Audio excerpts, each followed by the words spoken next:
അപ്പോൾ നമ്മളൊരു ഫസ്റ്റ് ഒരു വ്യൂ പോയിന്റ് മഞ്ഞ് ഒക്കെയുള്ളൊരു വ്യൂ പോയിന്റ് നമ്മൾ പോയിട്ടുണ്ടായിരുന്നു. അതിനുശേഷം നമ്മൾ വന്നത് ബേത്താപ്പ് വാലി, അതായത് ഒരു ലേക്കാണ്. ആ ലേക്കും നമ്മൾ കഴിഞ്ഞ് ഇനിയിപ്പോൾ നമ്മൾ പോകുന്നത് പിന്നെ പുൽവാമ വഴി നമ്മൾ ശ്രീനഗറിലേക്കാണ് പോകുന്നത്. ഏകദേശം 100 കിലോമീറ്ററിൻ്റെ അടുത്തായിരിക്കും അതിൻ്റെ ഒരു പിന്നെ ഡിസ്റ്റൻസ് വരുന്നത്. അപ്പോൾ നെക്സ്റ്റ് നമ്മുടെ പോയിന്റ് എന്ന് പറഞ്ഞാൽ പുൽവാമ വഴി ശ്രീനഗറാണ് നമ്മുടെ നെക്സ്റ്റ് പോയിന്റ്.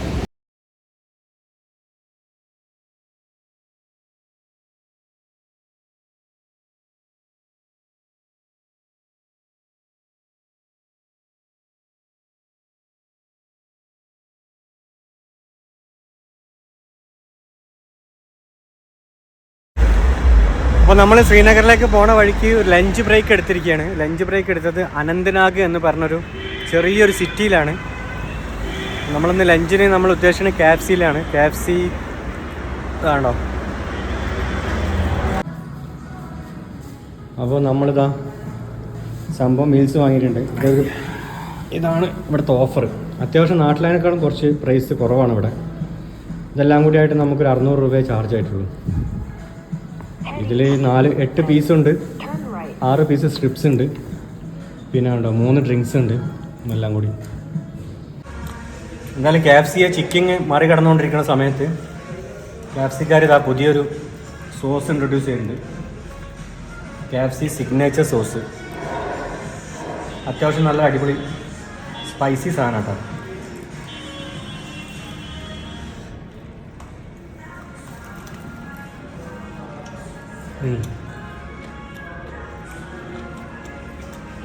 കൊള്ളാം, നല്ല ടേസ്റ്റ് ഉണ്ട്.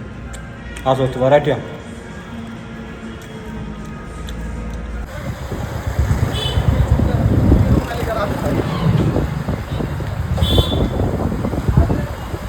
നേരെ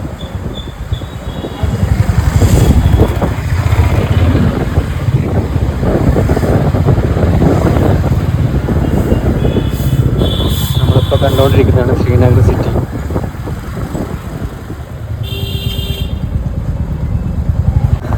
അപ്പോൾ ശ്രീനഗർ സിറ്റി എന്ന് പറയുന്നത് വളരെ കൺജസ്റ്റഡ് ആയിട്ടുള്ള സിറ്റിയാണ്. ഇന്ന് സൺഡേ ആയതുകൊണ്ടായിരിക്കും വലിയ തിരക്കൊന്നും കാണാനില്ല. പക്ഷേ നാളെ മൺഡേ ആണ്. ഈ റോഡെല്ലാം മിക്കവാറും നിറഞ്ഞ് കവിഞ്ഞ് നിൽക്കുന്നുണ്ടാവും. നല്ല കൺജസ്റ്റഡ് എന്ന് പറഞ്ഞാൽ നല്ല കൺജസ്റ്റഡാണ്. ചെറിയ ചെറിയ മുടുക്ക് വഴികളും കാര്യങ്ങളും മാത്രമുള്ള ഒരു പഴയ ബിൽഡിങ്സും കാര്യങ്ങളൊക്കെ ഉള്ളൊരു പഴയ സിറ്റിയാണ് കേട്ടോ അത്.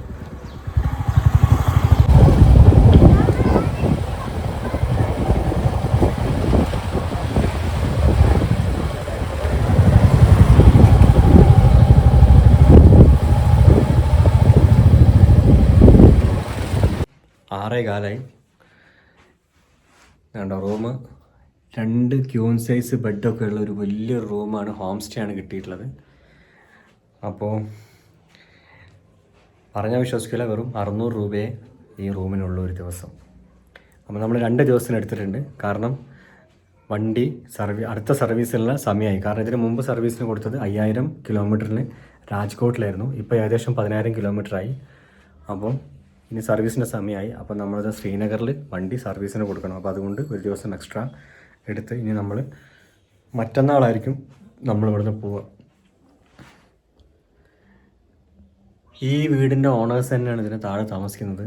അവരുടെ ഒരു വീട് തന്നെയാണ് മേൽഭാഗം നമുക്ക് ഹോം സ്റ്റേ ആയിട്ട് തന്നിട്ടുള്ളത്. അങ്ങനെ ശ്രീനഗറിൽ ഫുഡ് കഴിക്കാൻ വേണ്ടി ഇറങ്ങിയതാണ്. അത്യാവശ്യം നല്ല കടകളൊക്കെ കാണുന്നുണ്ട്. കണ്ടോ, നോൺ വെജിൻ്റെ കുറേ ഷോപ്സ് കാര്യങ്ങളുണ്ട്. പിന്നെ ബിരിയാണി കടയുണ്ട്. നമുക്ക് ബിരിയാണി കടയിലൊന്ന് പോയിട്ട് നോക്കാം. അത്യാവശ്യം നല്ല ബിരിയാണിയാണ്, കാശ്മീരിലെ ബിരിയാണി. അത്യാവശ്യം സ്പൈസി ഒക്കെയാണ്.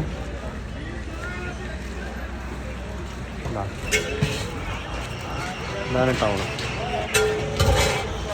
എന്ന് വെച്ചാൽ ഏകദേശം ശ്രീനഗറിൻ്റെ ഒരു ഔട്ടറായിട്ട് വരും. എന്താ വലിയ ചെമ്പ് പോലത്തെ ഇതിലാണ് ബിരിയാണി വെക്കുന്നത്. സംഗതി മുറാദാബാദി ബിരിയാണി കേട്ടോ. അതവർ ഇതിൽ വെയിറ്റ് ചെയ്തിട്ട് തൂക്കിയിട്ട് വെയിറ്റ് നോക്കിയിട്ടേ തരുള്ളൂ. സ്ഥലമൊന്നുമില്ല, ഈ സീറ്റിൽ ഇരിക്കേണ്ടി വരും. കണ്ടോ, എല്ലാം കംപ്ലീറ്റ് ഫുള്ളാണ് ആൾക്കാർ.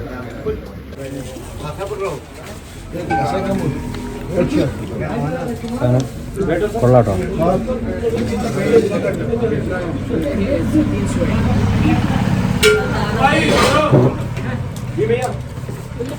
ഇപ്പോൾ കഴിച്ചത് മൊറാദാബാദി ബിരിയാണിയാണ്. ഈ മൊറാദാബാദി ബിരിയാണി ഞാൻ ഇതിൻ്റെ ഇടയ്ക്ക് ഒരു ദിവസം കഴിച്ചിട്ടുണ്ട്. അത് മറ്റേ ബാംഗ്ലൂരിൽ നിന്നായിരുന്നു. ഇപ്പം ഈ അടുത്ത് ഞാൻ നിംഹാൻസ് ഹോസ്പിറ്റലിൽ പോയിരുന്നു. അപ്പം അതിൻ്റെ അടുത്തായിട്ട് ഒരു ഗല്ലിയുണ്ട്, ആ ഗല്ലിയിലായിരുന്നു. പക്ഷേ അതൊട്ടും ഇഷ്ടപ്പെട്ടിട്ടില്ലായിരുന്നു, ടേസ്റ്റ് ഇല്ലായിരുന്നു. കാരണം ഭയങ്കര സ്പൈസി ആയിരുന്നു, പിന്നെ നല്ല ഓയിലി ആയിരുന്നു. അപ്പോൾ ഇവിടുന്ന് ഞാനത് അങ്ങനെയൊന്നും പ്രതീക്ഷിച്ച്, എന്നാലൊരു 50-50 ചാൻസ് എടുത്ത് കഴിച്ചതാണ്. പക്ഷേ അടിപൊളിയായിരുന്നു. അത്ര സ്പൈസി ഒന്നുമല്ല. പിന്നാണെന്നുണ്ടെങ്കിൽ ഒരു പ്രത്യേക ടേസ്റ്റ് ഉണ്ടായിരുന്നു. അപ്പോൾ അതിൻ്റെ മുളകാണെങ്കിലും അതിൻ്റെ കൂടെ ഒരു ചട്നി കിട്ടും, ഒരു നമ്മുടെ ഇതിൻ്റെ മറ്റേ പുതിനയുടെ ചട്നി. സാധാരണ പുതിന ചട്നി എനിക്ക് ഇഷ്ടമല്ല, പക്ഷേ ഇതിൻ്റെ കൂടെ അത്യാവശ്യം നല്ല ടേസ്റ്റ് ഉണ്ടായിരുന്നു. ഇത് ആ കാണുന്നതാണ് നമ്മുടെ ബിരിയാണി ഷോപ്പ്. എന്തായാലും ഡിന്നർ അടിപൊളിയായിരുന്നു. അപ്പോൾ നമ്മൾ ശ്രീനഗറിലെ റൂം നമ്മൾ വെക്കേറ്റ് ചെയ്തു. നമ്മളിവിടെ താമസിച്ചിരുന്നത് ഒരു ഹോം സ്റ്റേയിലായിരുന്നു. ഫാമിലി എല്ലാം ഉണ്ട്, പിള്ളേരെ സൗണ്ട് കാര്യങ്ങളെല്ലാം കേൾക്കാം. ഉണ്ടാകും ശരിക്കും ഒരു വീടിൻ്റെ ഉള്ളിലായിരുന്നു നമ്മൾ താമസിച്ചിരുന്നത്. എല്ലാ ഫെസിലിറ്റീസും കാര്യങ്ങളും നന്നായിട്ട് ചെയ്തു തന്നു. അപ്പോൾ നമ്മൾ ഇറങ്ങുകയാണ്. 2-3 കുന്നിക്കുരുകളുണ്ട്, എപ്പോഴും കരഞ്ഞുകൊണ്ടായിരുന്നു. ചിലപ്പോൾ കാണാൻ പറ്റും. അതാ ഒന്നതാ ഉള്ളിലേക്ക് പോകണം. കണ്ടോ?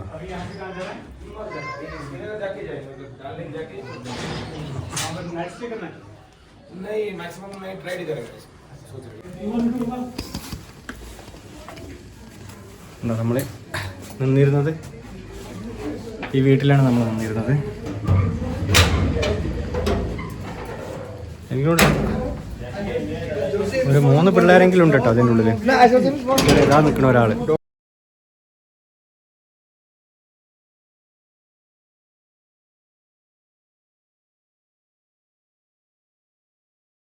ആണോ? ഒരാളതാ മെല്ലെ വീഡിയോ എടുത്തപ്പോൾ മെല്ലെ ആൾ ഉള്ളിലേക്ക് വലിഞ്ഞിരിക്കുകയാണ്. കണ്ടോ? ഈ വീട്ടിലാണ് നമ്മളിന്ന് സ്റ്റേ ചെയ്തത്.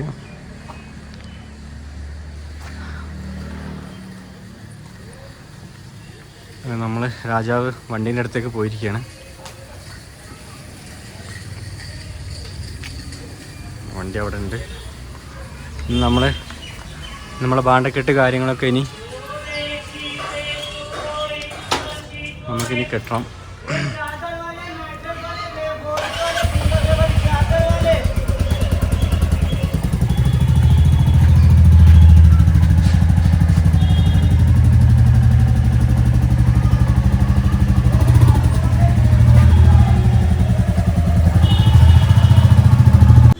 ലഗേജ് പാക്കിംഗ് എല്ലാം കഴിഞ്ഞ് നമ്മളിപ്പം പോണത് ശ്രീനഗർ തന്നെയുള്ള ഡാൽ ലേക്ക് എന്ന് പറഞ്ഞ സ്ഥലത്താണ്. പിന്നെ ആ ഡാൽ ലേക്ക് കണ്ടതിന് ശേഷം നമ്മൾ നേരെ ഗുൽമാർഗ് എന്ന് പറഞ്ഞൊരു ടൂറിസ്റ്റ് ഡെസ്റ്റിനേഷനിലേക്കാണ് നമ്മൾ പിന്നെ പോണത് കേട്ടോ.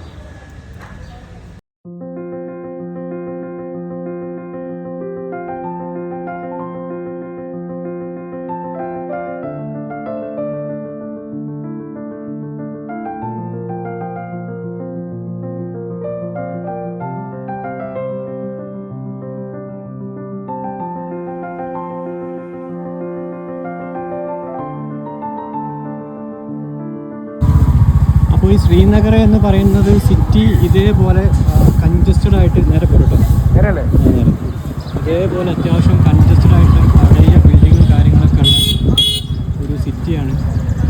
ഒരിക്കലും ഒരു മോഡേൺ ടച്ച് എവിടെ നമ്മൾ കണ്ടിട്ടില്ല.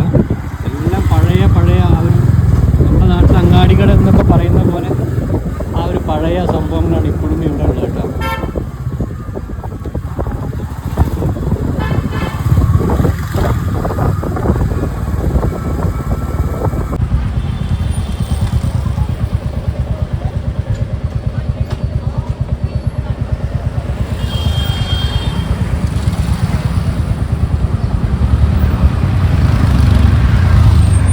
ഇപ്പോൾ ഇവിടുത്തെ ഒരു മെയിൻ റോഡാണ്. മെയിൻ റോഡിൻ്റെ അവസ്ഥയാണ് ഈ കാണുന്നത്.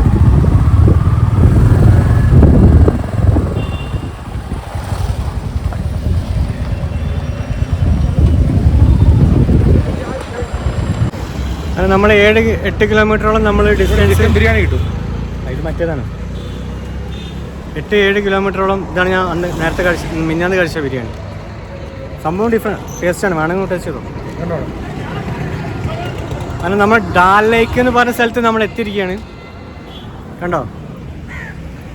ഇത് ഏകദേശം നമ്മുടെ കുമരകം പോലത്തെ ഒരു ബോട്ട് ഹൗസ് ഇല്ലേ, ബോട്ട് ഹൗസ് റൈഡൊക്കെയാണ് ഇവിടെ മെയിനായിട്ട് പരിപാടി. അപ്പോൾ നമ്മൾ ഭക്ഷണം കഴിക്കാൻ വേണ്ടിയിട്ട് എന്തെങ്കിലും ഒരു പരിപാടി നോക്കിക്കൊണ്ടിരിക്കുകയാണ്. എവിടെയെങ്കിലും ഫുഡ് അടിക്കാൻ പറ്റിയ സ്ഥലം ഉണ്ടോയെന്ന്. അങ്ങനെ ഒരു റെസ്റ്റോറൻറ്റിൽ കയറിയിരിക്കുകയാണ്. കഴിക്കാൻ ആലു പൊറോട്ടയും ചായയാണ് ഓർഡർ ചെയ്തത്. കാരണം വെജിറ്റേറിയൻ റെസ്റ്റോറൻ്റാണ്. വന്നിരുന്ന് കുറേ നേരം ആരും മൈൻഡൊന്നും ചെയ്തിട്ടില്ല. അങ്ങനത്തെ ഒരു നല്ല ഒന്നാം തരം മോശം സർവീസാണെന്ന് തോന്നുന്നുണ്ട്. എന്തായാലും ഇപ്പോൾ പറഞ്ഞിട്ടുണ്ട് സാധനം. നമ്മുടെ ആലു പൊറോട്ടയും അച്ചാറും പിന്നെ ദഹി തൈരും വന്നിട്ടുണ്ട്. നോർമലി നമ്മൾ തട്ടുകടയിൽ നിന്ന് വാങ്ങുന്നതിൻ്റെ അത്ര ക്വാണ്ടിറ്റി അല്ലെങ്കിൽ കട്ടിങ് കാനൊന്നും കാണുന്നില്ല. ടേസ്റ്റ് ആണെങ്കിലും സമ്മിശ്രം ബിലോ ആവറേജ് എന്നൊക്കെ പറയാം. ഒടുക്കത്തെ ജാടകന്മാർക്ക് ഒന്ന് സർവീസ് ചെയ്യാനും ടി വിയും കണ്ടിരിക്കുകയായിരുന്നു എല്ലാവരും. അത്യാവശ്യം നല്ല റേറ്റും ഉണ്ടല്ലേ? നല്ല റേറ്റും ഉണ്ട്. അത്യാവശ്യം നല്ല കത്ത് റേറ്റും ഉണ്ട്. സാധനം വല്ല ഗുണമില്ല. കുറച്ച് നല്ല സെറ്റപ്പ് ഉണ്ടെന്നുള്ളൂ റെസ്റ്റോറൻറ്റ്. എന്നാ വേറെ ഒന്നുമില്ല. അപ്പോൾ നമ്മൾ ഒരു വിധത്തിൽ നമ്മൾ അവിടുന്ന് രക്ഷപ്പെട്ട് വന്നിരിക്കുകയാണ്. പക്കാ മോശം സർവീസായിരുന്നു. ആലു പൊറോട്ട നമ്മൾ ബോംബെ മുതൽ നമ്മൾ കഴിക്കാൻ തുടങ്ങിയാണ്. ബോംബെ, ഗുജറാത്ത്, രാജസ്ഥാൻ എല്ലായിടത്തും നമ്മൾ ആലു പൊറോട്ട കഴിച്ചിരുന്നു. ഇത് 2 ചപ്പാത്തിൻ്റെ ഇടയ്ക്ക് കുറച്ച് പച്ചമുളകും തക്കാളിയും വെറുതെ ഇങ്ങനെ ഒന്ന് ജസ്റ്റ് ഇത് ചെയ്ത പോലെ ഒരു എന്താ പറയുക, ഒരു രീതിയിലുള്ള ഒരു പിന്നെ സർവീസാണെന്നുണ്ടെങ്കിൽ പറ്റ മോശം. ഞങ്ങളൊരു 15 മിനിറ്റ് ആദ്യം അവിടെ വന്നിരുന്നിട്ട് പോസ്റ്റ് ഇങ്ങനെ ഇരിക്കും. ആരും വരുന്നില്ല, ചോദിക്കണമില്ല, ഒന്നുമില്ല. അങ്ങനെ കുറേ കഴിഞ്ഞ് നമ്മൾ അങ്ങോട്ട് പോയപ്പം ഒരു ആൾ വന്നിട്ട് എന്താ വേണ്ടത്, ആണോ ഇപ്പം തരട്ടാ എന്നും പറഞ്ഞൊരു പോക്ക് പോയിട്ട് പിന്നെ ആളെ കാണില്ല. എന്നിട്ട് വരുന്നത് ഈ ചപ്പാത്തി പോലത്തെ ആലു പൊറോട്ട കൊണ്ട്. ഇത് വന്നിട്ട് പിന്നെയും കാത്തിരിപ്പ്. അപ്പോൾ ആലു പൊറോട്ടൻ്റെ കൂടെ എല്ലായിടത്തും മറ്റേ തൈര് നമുക്ക് തരേണ്ടതാണ്. തൈരിൻ്റെ പകരം കുറച്ച് അച്ചാർ അതും കൊണ്ട് വന്നതാണ്. എന്നിട്ടാണെന്നുണ്ടെങ്കിൽ തൈര് ചോദിച്ചപ്പം പിന്നെ തൈര് കൊണ്ടുവന്ന് അതിന് എക്സ്ട്രാ പൈസ കൊടുത്ത് അങ്ങനെ ഒരുമാതിരി. അതേപോലെ തന്നെ ആ സമയത്ത് തന്നെ അടുത്തൊരു ഫാമിലി വന്നിരുന്നു. ഒരു സപ്ലയർ ഇതേപോലെ ഓർഡർ എടുക്കുന്നതിൻ്റെ പകരം സാധനം എന്താണെന്ന് വേണ്ടെന്നൊക്കെ ചോദിച്ചിട്ട് അടുത്ത പിന്നെ ഒരു മതിലുണ്ട്, ആ മതിൽമ പോയി തലയിടിച്ചിരിക്കുന്നു. ഇങ്ങനെ എന്തൊക്കെയോ ഒരുമാതിരി കളികൾ. അങ്ങനെ പിന്നെ എല്ലാം കഴിച്ചു കഴിഞ്ഞിട്ട് ചായ എത്തുന്നില്ല. ചായക്കും വേണ്ടി ഒരു 15 മിനിറ്റ് വേറെ വെയിറ്റ് ചെയ്തു.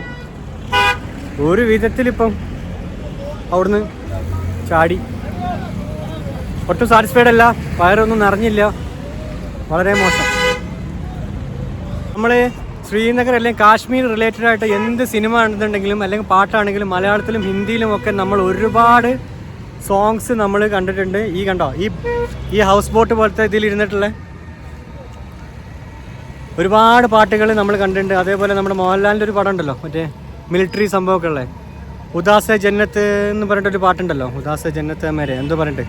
അപ്പോൾ ആ പാട്ടിലൊക്കെ, ആ സിനിമയിലൊക്കെ ഉള്ള പാട്ടിലൊക്കെ ഇത് കാണിക്കുന്നുണ്ട്. അപ്പോൾ ഇതാണ് ആ സ്ഥലം. പക്ഷേ ഞാൻ റിയലായിട്ട് പറയുകയാണെന്നുണ്ടെങ്കിൽ നമ്മൾ സിനിമയിലോ ടി വിയിലോ കാണുന്നത് പോലെ അത്രയ്ക്ക് അങ്ങോട്ട് എക്സ്ട്രീംലി ബ്യൂട്ടിഫുള്ളായിട്ട് തോന്നുന്നില്ല.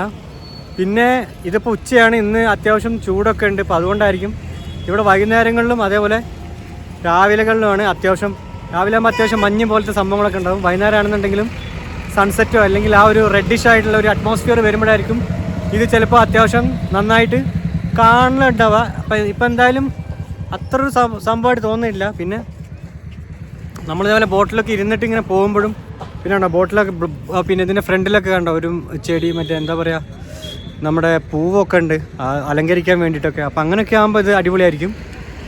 അപ്പോൾ എന്തായാലും ഇതാണ് ആ സംഗതി. കണ്ടോ ഇതേപോലെ നമ്മളിങ്ങനെ തുഴഞ്ഞ് ഇതേപോലെ ചെറിയ ബോട്ടുകളിലൊക്കെ ഇങ്ങനെ കൊണ്ടുപോകും. ഈ ചെറുതായിട്ട് കാണുന്ന ഈ ബോട്ടുകളിലാണ് സംഭവം ഇങ്ങനെ യാത്രക്കാരെ ഇങ്ങനെ തുഴഞ്ഞിട്ട് ഇങ്ങനെ കൊണ്ടുപോകുന്നത്. അപ്പുറത്ത് പാർക്ക് ചെയ്തിട്ടുള്ള കണ്ടോ ഇങ്ങനെ ഈ വലിയ ബോട്ടുകൾ ഹൗസ് ബോട്ടാണ്. ഹൗസ് ബോട്ട് എന്ന് പറഞ്ഞാൽ നമ്മുടെ നാട്ടിലെ പോലെ ഉള്ള മൂവ് ചെയ്തുകൊണ്ടിരിക്കുന്ന ഹൗസ് ബോട്ടല്ല. ഇത് ശരിക്കും അവിടെ ഫിക്സ്ഡ് ആണ്, ബോട്ടാണ്. ബോട്ടിനുള്ളിൽ നമുക്ക് രാത്രി റൂം എടുക്കാം എന്നതിൻ്റെ ഒരു ഗുണം. അതാണ് സംഭവം, അതാണ് ഇവിടുത്തെ പരിപാടികളൊക്കെ. ഇതാണ് ഡാൽ ലേക്ക്, ജമ്മു ആൻഡ് കാശ്മീരിലെ. നമ്മൾ സെറ്റായി റെഡിയായി. നമ്മൾ ഇനി പോകുന്നത് നമ്മളിനി പോകുന്നത് ഗുൽമാർഗിലേക്കാണ്. ഗുൽമാർഗ് എന്ന് പറഞ്ഞ ഒരു ഹിൽ സ്റ്റേഷനാണ്. അത്യാവശ്യം തണുപ്പ് നമ്മൾ പ്രതീക്ഷിക്കുന്നുണ്ട്.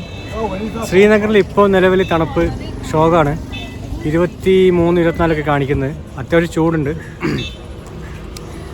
അപ്പോൾ ഗുൽമാർഗിലേക്ക് ഇവിടുന്ന് 55 കിലോമീറ്ററാണ് ഇവിടുന്ന് ഡിസ്റ്റൻസ് ഉള്ളത്. 1.5 മണിക്കൂറിൻ്റെ അടുത്ത് സമയം എടുക്കുമെന്ന് പ്രതീക്ഷിക്കുന്നുണ്ട്. പിന്നെ പറയാൻ പറ്റില്ല റോഡ് എങ്ങനെയാണ്. വളവും തെരുവും കൊടൽമാലയും പണ്ടൊക്കെ ആണെന്നുണ്ടെങ്കിൽ സമയമെടുക്കും. റെഡിയായി.